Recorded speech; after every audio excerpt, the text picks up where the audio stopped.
Welcome back, streaming fans, and we're back live for the third time from Town People Nation Studios. I'm Nate the Truth. I'm Paris Porter, and this is Proper Talk. Yeah.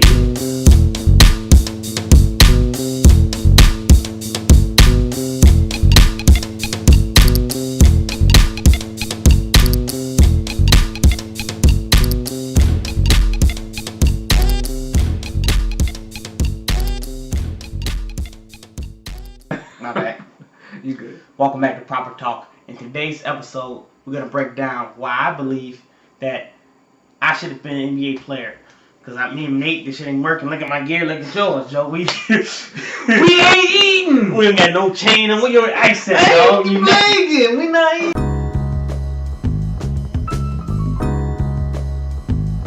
Welcome back to Proper Talk. In today's episode, we're going to break down the money season, NBA free agency, deals being signed, but all the right moves being made. And lastly, I will let the people know why I believe that one day women's sports will overtake male sports in this country. Wow. But first, Nate, let's jump right into it, man. All right, man. We're going to talk about the NBA, the keys. Money's been thrown everywhere. Now, record-breaking free agency numbers. We got 9 players that signed over $95 million. So, P, what do we make out of this? Like, in terms of the money being made right now. Well, the collective bargaining agreement was good for both sides. Okay. Initially, it looked like a loss for the players when they instilled the hard cap. Well, it really wasn't a hard cap. Okay. But the luxury tax penalties had increased. A lot of people thought those rules were steered towards the Lakers. Okay. You know. Okay. But as we can see, the TV money coming out now, and the players getting a fair cut, to say the least. Okay. Man, they negotiated a great deal, and it's paying off for the players. Okay. Now, speaking of, and since the NBA is going to a new direction, I want to talk about these centers real quick that receive like a pretty good amount of money. So I want to talk about Drummond, Al Horford, Howard, Mozgov, and Noah. Now, in particular, I want to get into Dwight Howard. He is what you consider a max player. Yes. You would consider that. But is he a max player in today's NBA? Well, his production has been down lately. Okay. He suffered some of the worst numbers of his career this past season. However, Howard, we know the injury histories with the back, the shoulder. Is Howard still a max player in today's NBA? I think so. Ultimately, you still need a big man to win a championship. Okay. I believe. For defensive purposes, rim protecting, we know Howard is a 2-time Defensive Player of the Year. Can Howard propel the Atlanta Hawks to the NBA Finals? See, that's a question. So another one I want to bring to, and I want to bring it to the West, is Mozgov. Now, not to say he's not a player that can help, but it's duly noted that he didn't play a tick in the finals. So if you're bringing a player like that over there to the Lakers, what is that saying with the Lakers organization? I mean, what is that? Well, I think fans and people in general, we have to be realistic. Timothy Mozgov is a decent player. Is he worth $64 million? Probably that's inflated but again, everyone's making extra money this year. Timothy Mozgov played a vital role for the Cleveland Cavaliers in the 2015 NBA Finals. Yes. Now, Cleveland changed the direction of the ball club as far as wanting to speed up the tempo. We heard Coach Tyronn Lue and LeBron James said he wanted to play a faster tempo. That's right. And I'm guessing they did that to compete with the Golden State Warriors to be able to score enough points to win a championship. Yeah. Ultimately, I think Timothy Mozgov can make a pretty good contribution with a team like the Lakers. I think he fits Coach Walton's system. A big guy who can stretch the floor a little bit. He has a decent mid-range jump shot, can rebound. He can get you a solid 25, 30 minutes a game. The game has changed. Is he overpaid? Absolutely. Were the Lakers ever going to get an Al Horford or maybe a Dwight Howard to come back or Hassan Whiteside? That's unrealistic in today's league. Right. Now, what about the aging players? And the aging players I want to talk about is not Richard Jefferson. Well, Richard Jefferson is one I want to use as an example. So Richard Jefferson, as you saw, how he was able to help the Cavs. Can Joe Johnson and Lou Alding do that for their respective teams that they just got traded for? It's a great question. We're not traded, but picked up through free right, signed. Joe Johnson, I believe he can definitely help the Utah Jazz, who has a core of young players who I think is finally ready to blossom. We've seen injuries hurt the Utah Jazz over the past seasons with injuries to Derek Favors, their rookie, second-year player Dante Exum. Alice Burks had some injury history, and even Gordon had faced some injuries. If these guys can all come together now and get healthy, I think Joe Johnson can really take them to the next level, particularly with his experience, his shooting. Yes. He's a veteran. He can facilitate the ball.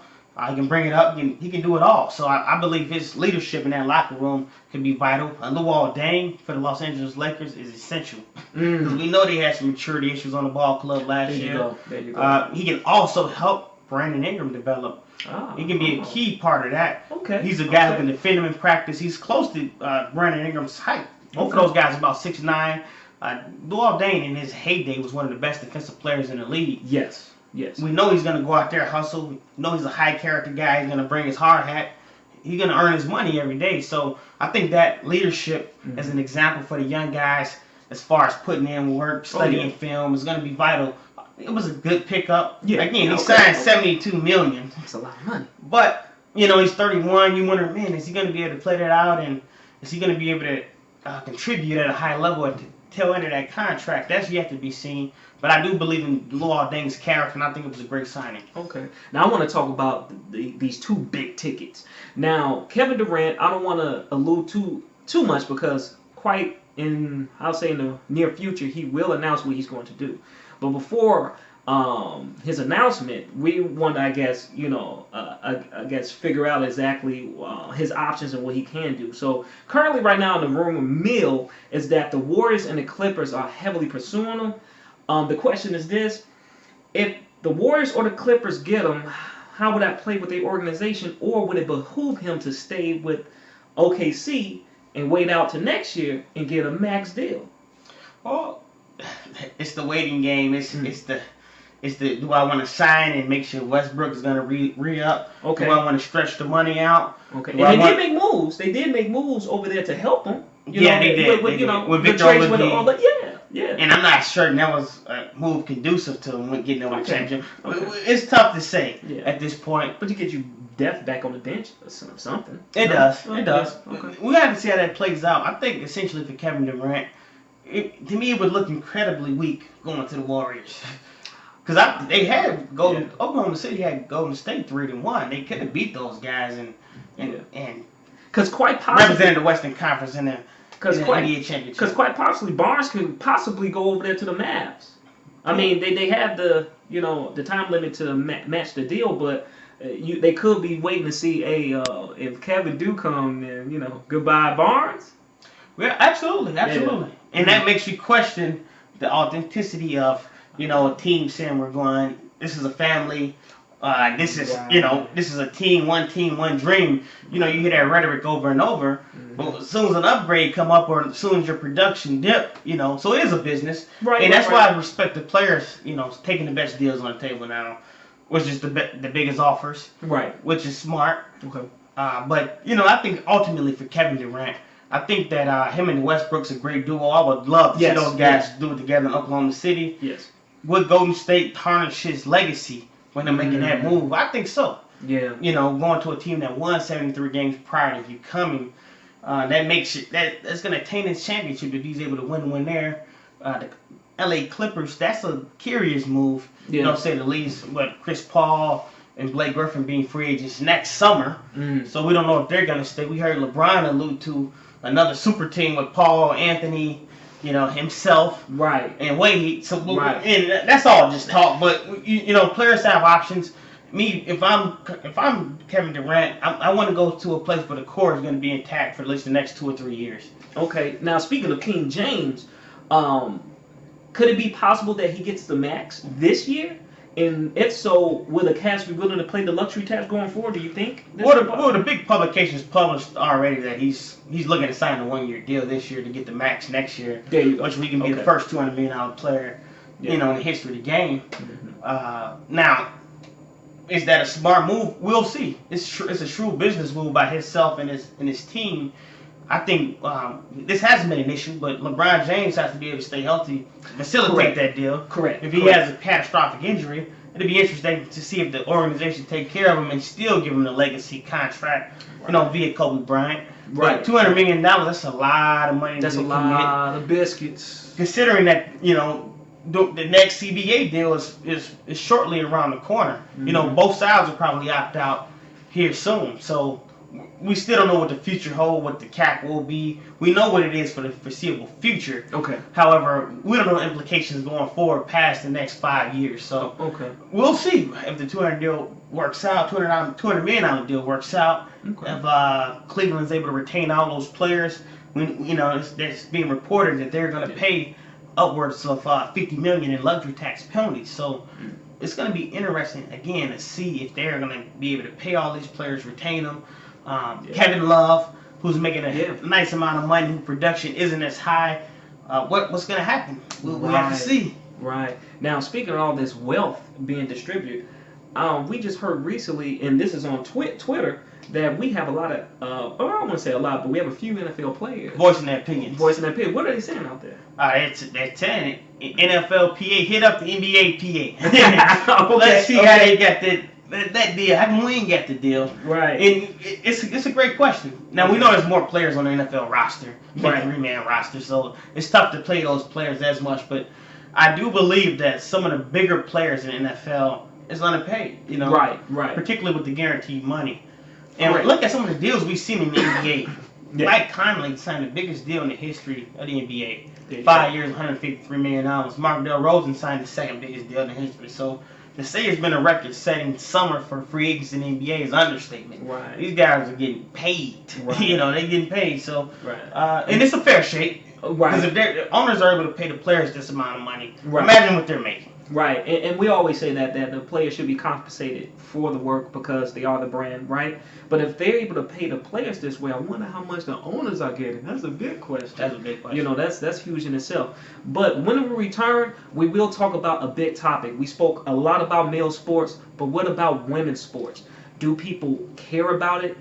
If so, how come there's inequality within women athletes? We want to get into that. And before we jump in there too, I also want to give condolences to Pat Summitt's family. She's been a major contributor in women's sports, but we also want to tackle too, if she is being revered the way she is, how come they're not covering the sport? How come they're not showing respect to her by showing the legacy of other women athletes or coaches in the organization? We're going to get into that in 60.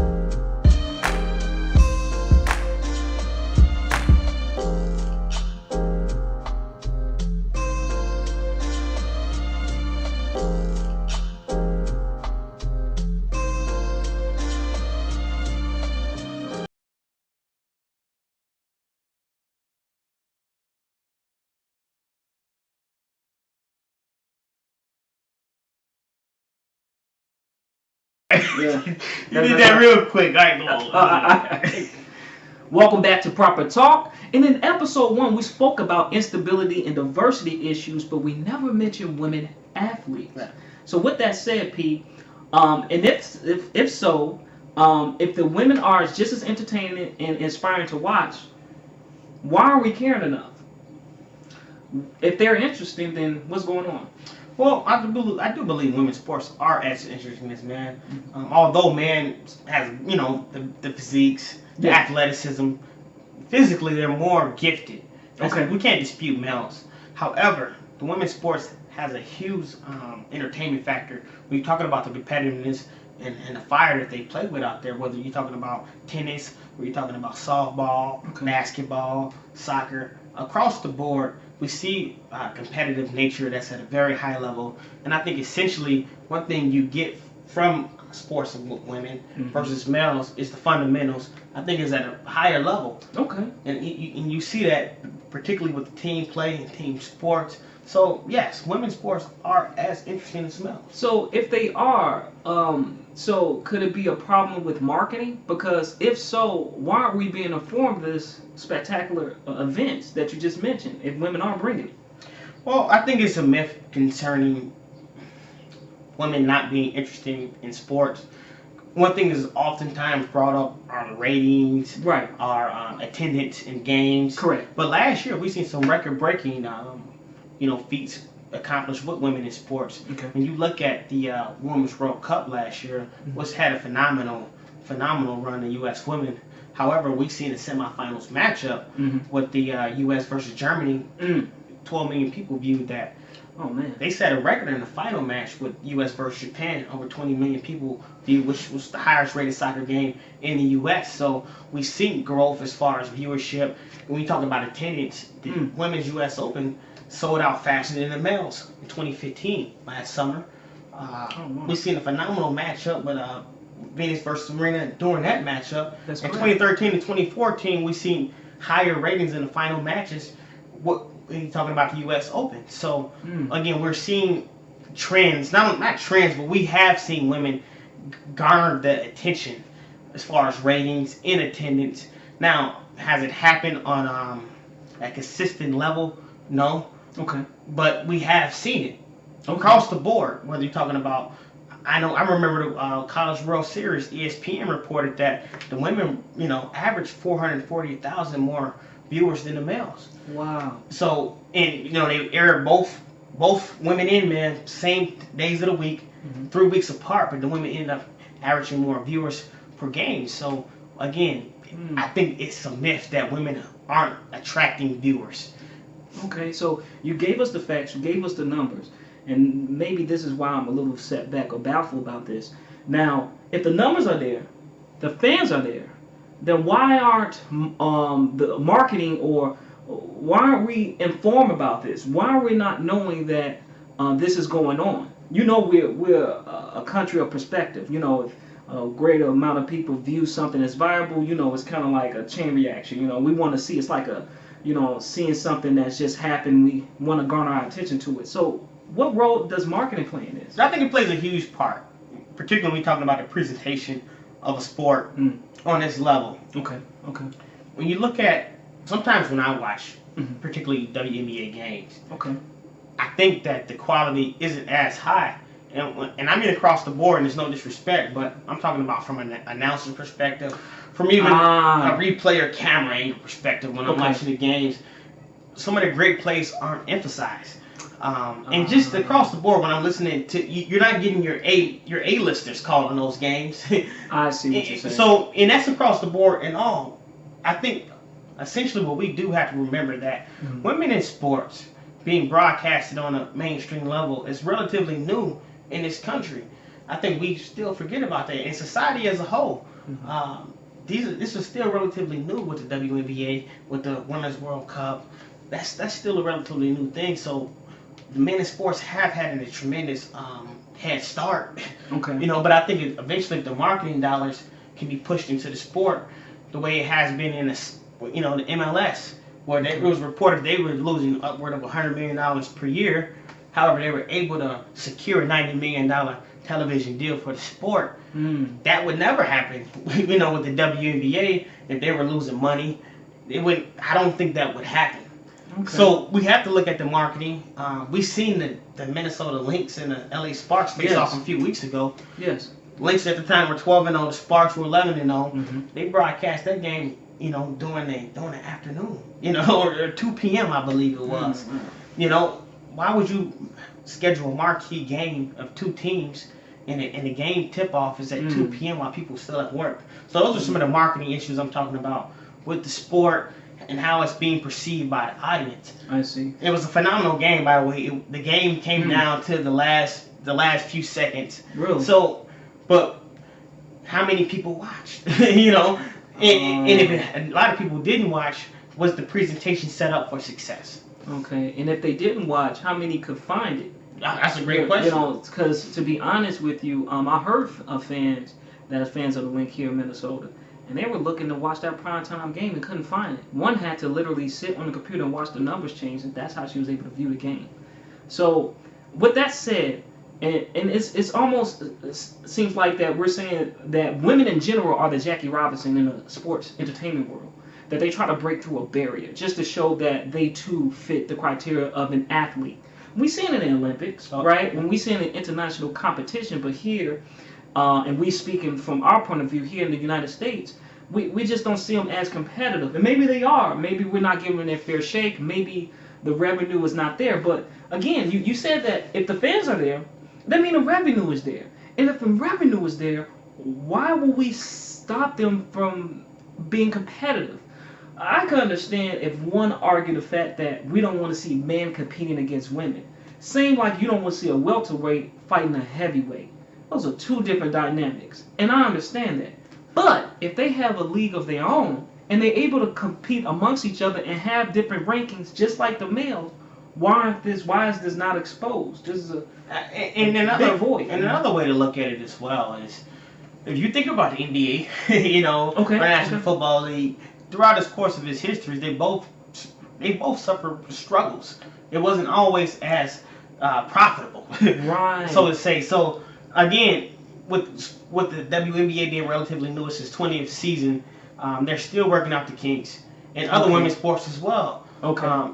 They have to figure out a way to obviously boost the attendance. Okay.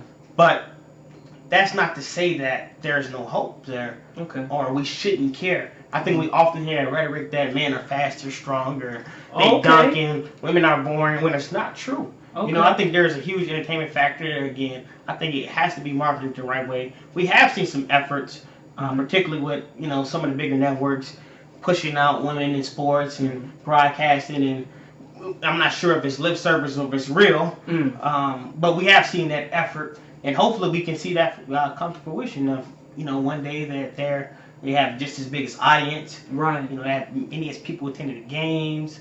And, because it's definitely there. We know from experience living here in Minnesota, when we watched the women's Gopher hockey team win 3 of the last 4, national championships. So, it's a huge hunger for women's sports.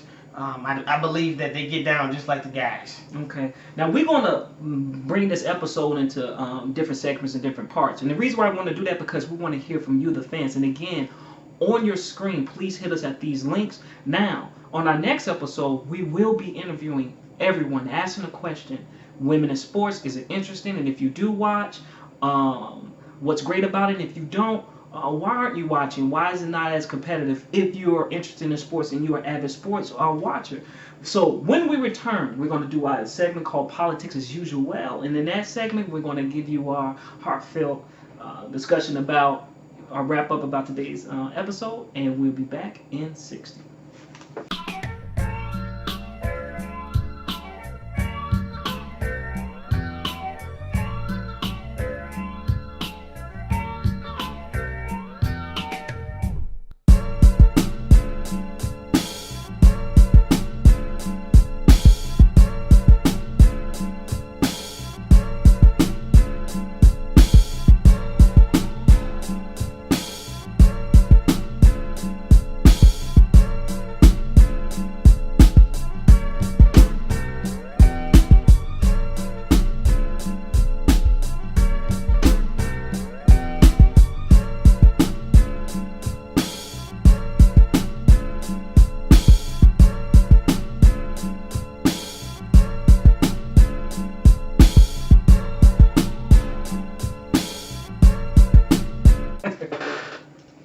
Welcome back to Proper Talk. In this segment of the show, Politics as Usual, Nate is going to give you his final thoughts on today's show.